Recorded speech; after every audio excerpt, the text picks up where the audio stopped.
Hello and happy Wednesday. I am Nancy from Nancy's Health and Wellness and Mindset Life Coaching. If you are new to my wellness site, welcome. I'm glad that you're here. If you are on my YouTube site, please make sure that you hit that subscribe button and the notification bell so that you will not miss any of my new videos. And if you like what you see, hit that like button as well. So with that, I want to start talking about today's topic, which is still centered on mental health. Right now, currently in the United States of America, there are 43 million Americans suffering from some type of mental health issue. Although I do believe that a mental health issue should be taken care of by a doctor or a therapist, there are things that you can do for yourself as well.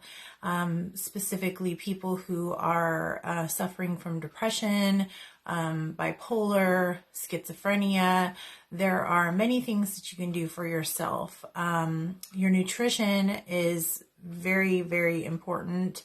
And also sleep. Not too much sleep, not too little sleep, but just the right amount for you. We have to think of ourselves like a computer, like we reboot ourselves when we sleep and when we rest. Our mind needs to rest. And with the last couple years and the major amounts of stress, pressure, loss, you name it, rest is extremely important and it's vital to your overall wellness. So I would first I would make that a huge priority is your rest. And then your nutrition, number 2, and then also exercise. What are you doing for exercise? Again, you don't have to have a gym membership. You just have to have a good pair of shoes, get outside, walk. 10 minutes here, 10 minutes there makes a profound difference on your mental health and your state of mind. We all need outlets. We need downtime. Working 80 hours a week is not healthy for anybody. I don't care who you are. You have to have downtime. Work-life balance, I don't know if I even believe in that because it doesn't always occur. It's a nice thought, but it's not always something that we can achieve.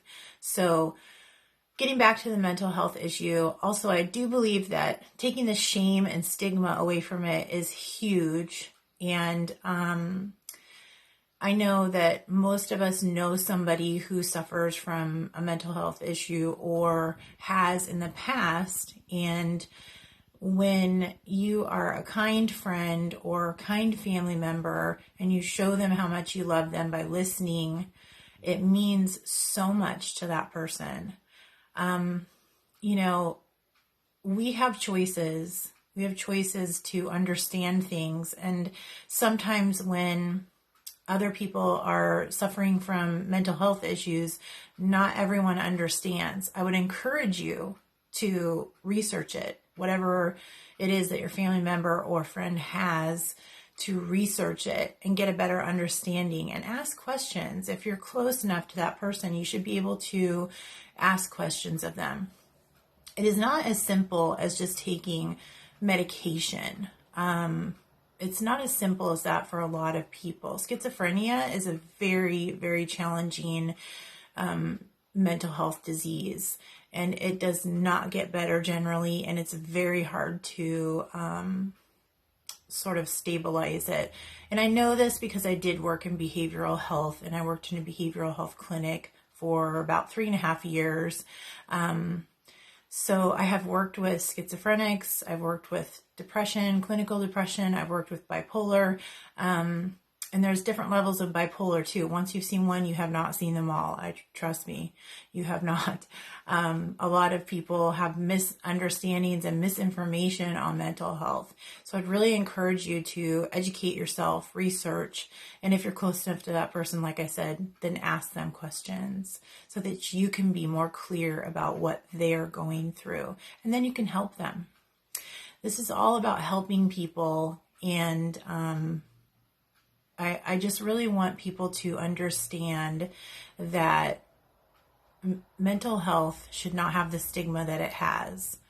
It should not have shame It should not have anything like that attached to it. I applaud people who go and get counseling. I applaud people who talk about it to remove the shame.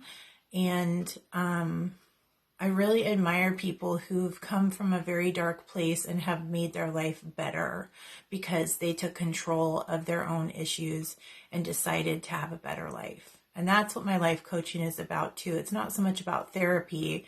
It's about helping people who want to help themselves. And generally the people that are coming to me have already had some type of therapy. I'm not a therapist.